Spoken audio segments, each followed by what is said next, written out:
Well, most of the stories that people have of my grandpa are times that, he made an amazing shot, he did an amazing thing. I have two stories where he made a mistake. It happened. It happened. I'm sure he blanked it out of his own memory because it can't happen, right? Well, the first one, which has become a family joke with our family when it comes to hunting, is we were going to go duck hunting. So it's 5 in the morning, we have to get there at the time when we're officially allowed to hunt. And for some strange reason, well, not a strange reason, a very obvious reason, he pulls into the post office. And we parked. And I sat there very patiently, expecting that he knew what he was doing. And I said, what are we doing here?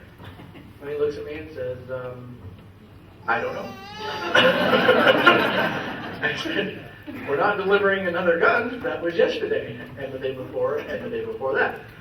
He says, let's go duck hunting. So, we go duck hunting, and it was the worst day of duck hunting we'd ever had. We unloaded our shotguns. We were there for a couple hours and didn't get a single duck. Normally, he'd take down. Man, we're not even there for an hour. He's got all he can have. And the very last duck that flew over our head, it was not very far. I could have hit him with a rock. And him and I unload completely on this one innocent little duck that he had a bad day running, flying, or a good day, he lived, I guess. But he flies over and there was a silence, an absolute silence. And I look at him, and he didn't look at me, he's looking at the ground. And he looks over at me, and I knew what he was thinking. Screw this, let's go get some pancakes. And we did. And now, if you ever go hunting with our family, if we ever have a bad day, anything, we call it a pancake day. If we have a bad day, and you'll know, everyone can attest, if we have a bad day, it's a pancake day.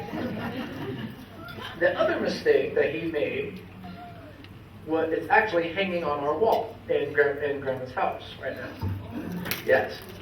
We had got done hunting. It was a decent day, saw some, decided not to, they just were kind of small. And there's this one area that we stopped every time without fail, just because we've seen deer down in this gully. It's down by the road's up high, the river's down low, and we throw rocks down there, and sure enough, deer are always running out, and we figured one day, who knows, might be a buck. So we get out. He doesn't bring his rifle because I believe, no, he left his in the truck with him because it was a steep hill and he didn't want to carry it. So, but I bring my rifle, and I'm going down the hill, and I said, Grandpa, can you hold my rifle? Of course. So I throw a rock, doe runs out. Oh. Grab another one, I chuck it as far as I can, hits down the brush, and a huge buck. Well, it was probably, no big rocket, but it was huge to me. And it runs, and without missing a beat, my grandpa takes the rifle and goes, BAM! And shot it. And he goes, oh no, what have I done? And I started yelling at him. I said, now we have to get it. And it's down there. And it's in the water. We can see it because it was going across the river on a dead sprint. But he didn't even mean to. He was just holding it. And his muscles kicked in. And bam, shot it. And all of us, both of us, buried our face in our hand. And we see the deer. Its legs are kicking out of the water. We're thinking it's going to end up way down the river. Grandpa's cussing at it. You son of a mother! Pull yourself out of the water! Pull yourself out of the water!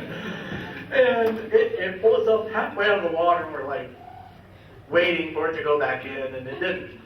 But now you don't understand. Like this hill, you can't just walk. You gotta use your hands. So you gotta get this dead thing up this very long and very steep hill. It was next to impossible. We actually had to call a buddy. We went across the river, gutted it, and Grandpa had no cartilage in his knees. And, he's so freaking stubborn. He went down there anyway. You could see him wincing, like, stay in the car. My knees are fine. Yes, I know your knees are fine. That's why there's no cartilage in them, right? So we get the deer all strapped up, and we're pulling it. And pulling it. And, it was the most, it took us, I bet we dragged it 100 yards, and it took us probably 3 hours to get up that hill. We just wrapped ropes, and we had long ropes going all the way up the hill. We were literally fighting for feet, getting this deer. We got it up there, and I'm laying on it, breathing, Grandpa's leaning against the truck breathing, and I said, "Don't you ever do that to me again."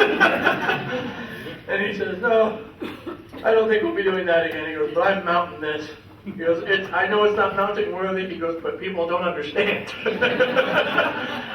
So there it sits in our house, and it is mounted to this day.